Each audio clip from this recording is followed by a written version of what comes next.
everyone, my name is Allie Davis, and I'm here today to talk about the Thetford mines.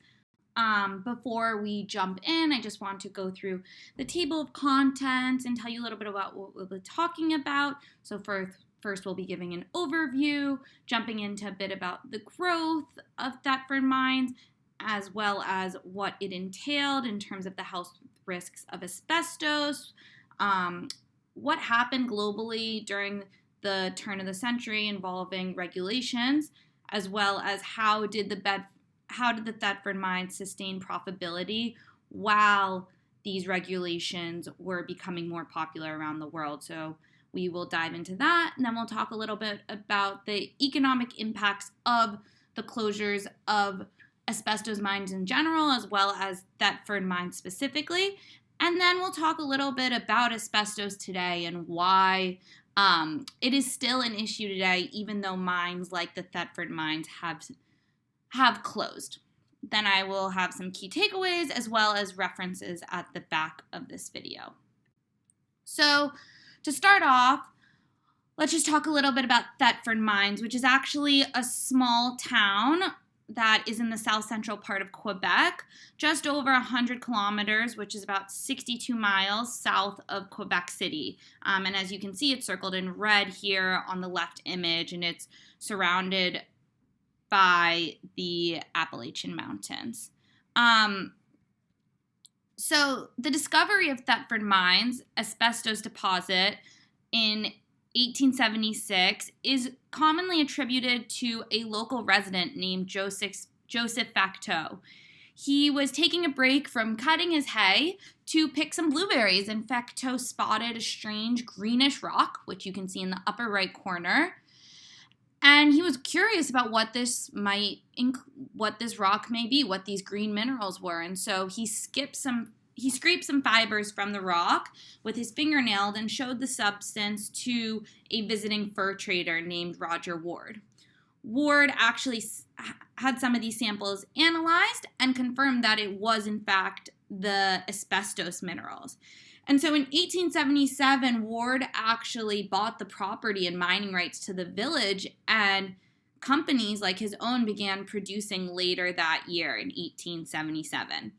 And in 1879, the railroad was introduced into this area, which made it possible to quickly transport the mineral across Quebec as well as internationally.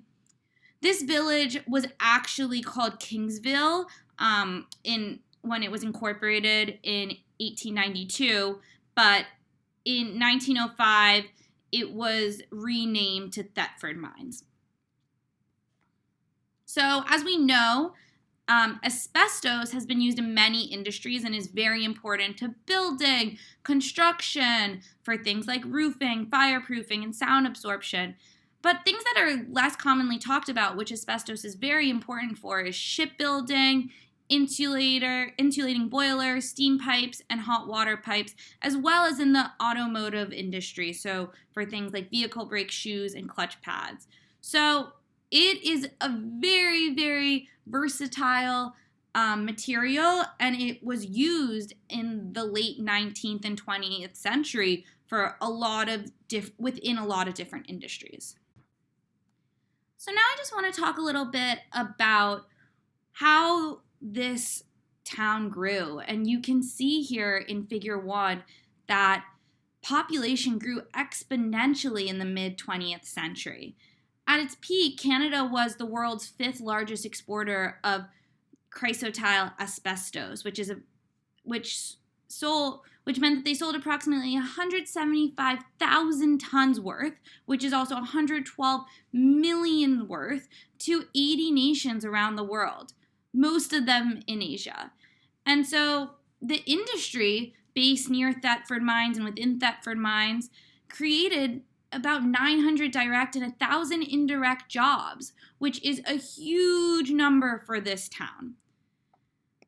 So while this was a booming industry in Canada at the turn of the 21st century and really in the 1970s, some information came to light about the health effects of asbestos, which we know today.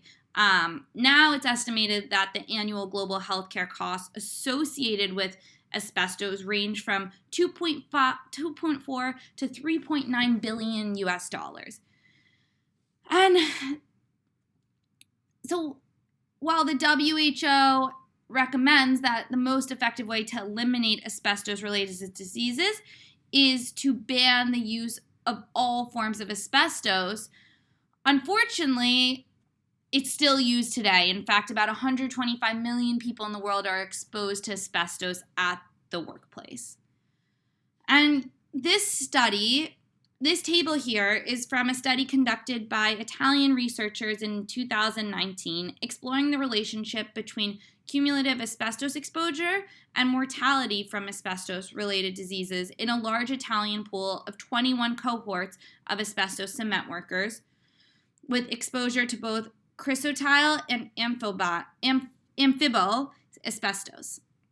So this cohort included around 13,000 workers, 80% of whom were men and 18% of whom were women. Working in asbestos cement factories, these participants were observed for over 40 years. And as you can see here, that mortality significantly increased for all causes as well as all malignant neoplasm. And you can see here I've highlighted some of the standardized mortality rates, which is SMR here, which just shows how dangerous this material is. And we know this today, and this study is from 2019. That being said, this is something that was really becoming well known in around the 1970s, 1980s, and Canada continued to engage in this industry. So here we can start looking at asbestos regulations and when countries began to implement some regulations. At first, in 1972, Denmark was the first country to ban the use of asbestos for thermal and noise insulation and waterproofing. You can see throughout the 1970s, US and Sweden kind of catches on. But by 1980, Denmark makes a major move and decides to ban all uses of asbestos. And throughout the next 20 years, most high-income countries and even some low and middle-income countries ban use, exportation, and importation of asbestos. So asbestos is really going off the market, and Canada is still booming with its Thetford mines and has no intention to stop at this time, has no intention to stop producing. And while asbestos isn't used prevalently around Canada, there's no regulations about the use of asbestos in Canada at this time. And it's not until 2012 that asbestos mines in Canada are closed, and then in 2016, Canada finally announces a comprehensive ban on asbestos. So why did it continue?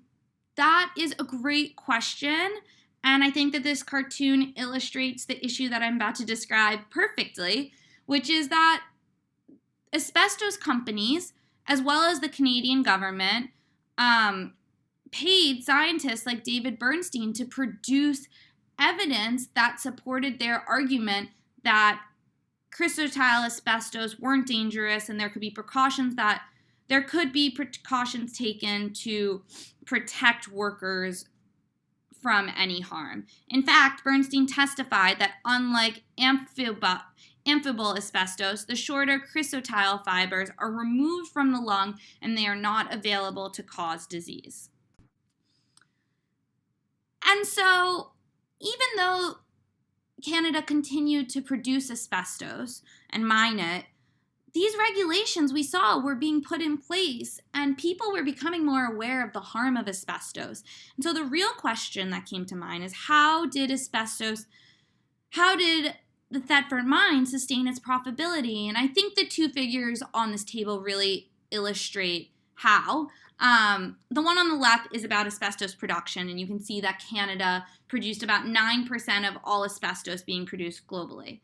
But consumption of asbestos, the distribution looks a little different. We see here that Central and North America only make up 1.6% of the total asbestos consumption. And we know it's already banned in America, in the US. And so what really happened, and what's illustrated in this picture, is that Canada mostly sold its asbestos to low-income countries in Asia and the Middle East because these countries had poor or non-existent asbestos regulations in workplaces, and even those that existed were poorly enforced. And the real reason that Canada got away with this is that they had a good international reputation, and it was seen as a very democratically advanced country.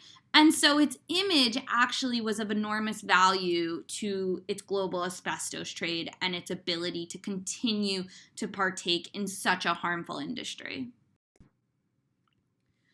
So it took a while, but finally there was a campaign launched which mobilized scientific community to speak out by combining the efforts of scientists, activists, and asbestos victims around the world alongside a small group of scientists from Quebec who exposed the false arguments of the asbestos industry.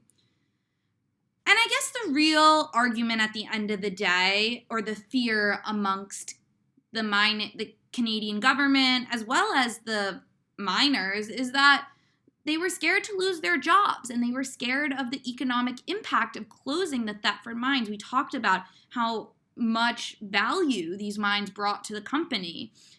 And so this figure is actually from a research study conducted in 2018, where researchers compared changes in gross domestic product following the enactment of asbestos bans. And they did this analysis across multiple countries as well as within countries on a regional level.